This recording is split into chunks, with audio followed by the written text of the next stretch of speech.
Hi, welcome to A two story studio. कहानियां तो आपने बहुत सी सुनी होंगी, पर ये कहानी कुछ अलग है। ये कहानी उस लड़के की है जो अपने माता पिता की इकलौती संतान है।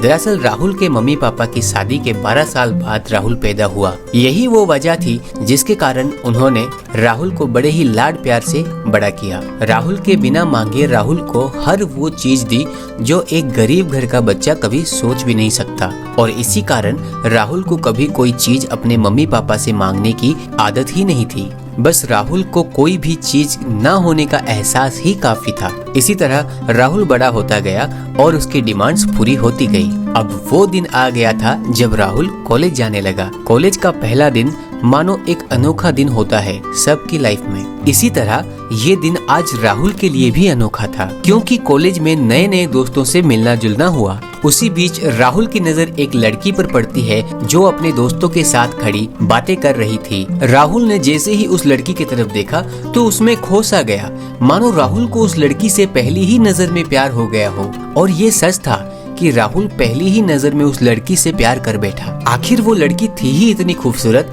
जैसे कोई अप्सरा हो। उसके लंबे लंबे बाल, बड़ी बड़ी आंखें और वो मुस्कुराता हुआ चेहरा, जिसकी वजह से राहुल पहली ही नजर में घायल हो गया। कॉलेज का पहला दिन था और सब कुछ राहुल की लाइफ में पहली बार नया सा हो रहा था। राहुल ने पहले ही दिन बहुत कोशिश की उस लड़की से बात करने की, पर वो कर नहीं पाया। दिन गुजरते गए, राहुल का प्यार दिन ब दिन बढ़ता गया, जबकि उस लड़की को पता भी नहीं था कि राहुल उससे प्यार करता है। यहाँ तक वो राहुल को जानती तक नहीं थी। वैसे राहुल पढ़ाई में होशियार था। जब फर्स्ट टेस्ट का रिजल्ट आया तो उसमें राहुल ने अपने सेक्शन में टॉप किया, और उसी वक्त सेक्शन के सारे स्टूडेंट्स का ध्यान राहुल की तरफ केंद्रित हुआ। तब उस लड़की ने राहुल को नोटिस किया। वो पहला दिन था जब राहुल सबसे ज्यादा खुश हुआ था, क्योंकि उस दिन उस लड़की की आंखों से राहुल की आंखें मिली थी। समय काफी हो गया था, राहुल से रहा नहीं जा रहा था। आखिर राहुल ने ठान लिया कि अब वो उस लड़की से बात करके ही रहेगा। जब राहुल किसी तरह हिम्मत जुटाकर कॉलेज पार्क में खड़ी उस लड़की से बात करने के लिए गया, तभी उस लड़की की एक फ्रेंड ने उसे आवाज लगाकर बुला लिया। ऐसा होने पर राहुल को पल भर के लिए बुरा लगा, पर अचानक उसे खुशी मिली, क्योंकि राहुल को तब उस लड़की का नाम पता चला, और उस लड़की का नाम था माया। मानो माया ने अपना माया जादू राहुल पर कर दिया हो। आखिर अब वो दिन आ ही गया जब राहुल ने माया को अपनी बर्थडे पार्टी पर बुलाया। उस दिन राहुल ने मौका देखकर माया को अपने दिल की सारी बात बता दी, और माया हाथों हाथ राजी हो गई। इस बात से राहुल बहुत खुश हुआ और माया को अपने गले से लगा लिया, और दोनों निकल पड़े बाहर घूमने। लगभग रात के 2 बजे राहुल माया को उसके हॉस्टल छोड़कर अपने घर वापस आ गया। अब राहुल की लाइफ कुछ अलग ही हो गई।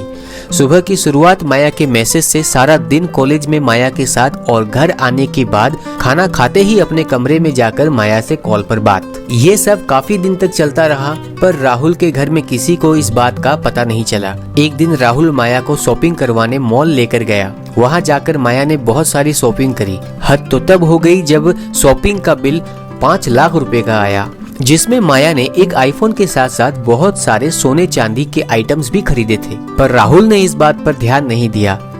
उसके लिए माया का प्यार सबसे बड़ा था, और राहुल ने अपने पापा के क्रेडिट कार्ड से पेमेंट भी कर दिया।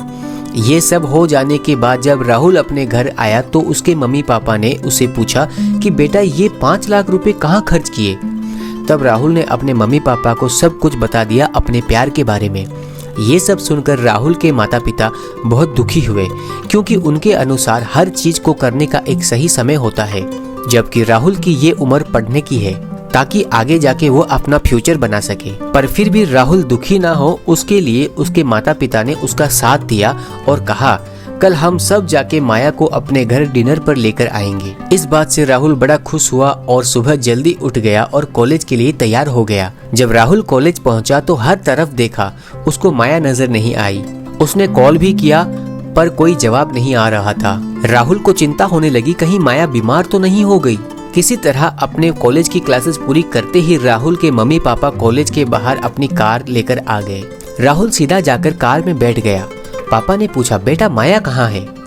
तो राहुल ने बताया शायद उसकी तबीयत खराब है, आज वो कॉलेज ही नहीं आई। ये सुनते ही राहुल के पेरेंट्स को भी माया की चिंता होने लगी और कहा कि चलो माया के हॉस्टल चलते हैं। और जब वो माया के बताए गए नाम वाली हॉस्टल पर पहुंच जाते हैं तो वहां जाकर पता चलता है कि माया नाम की कोई स्टूडेंट वहां रहती ही नहीं है। ये सब जानकर राहुल और उसके पेरेंट्स शॉक्ड हो जाते हैं और राहुल का दिल टूट जाता है क्योंकि माया एक फ्रॉड लड़की निकली जो एक बड़ा सा चूना लगाकर राहुल को धोखा दे गई।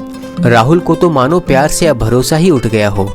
तो दोस्तों ये कहानी यहीं पर खत्म होती है। आपको कैसी लगी ये माया और राहुल की कहानी, जिसमें माया ने राहुल को धोखा दिया और उसको चूना भी लगाया।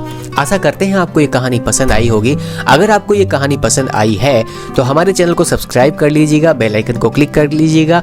और अगर आप चाहते हैं कि आपकी बताई गई कहानी हम यहाँ अपने चैनल पर पोस्ट करें तो आप हमारे व्हाट्सएप नंबर पर अपनी आवाज में आपकी खुद की स्टोरी को रिकॉर्ड करके भेज सकते हैं। अगली कहानी आपकी हो सकती है। तब तक के लिए अपना ख्याल रखिएगा। बाय।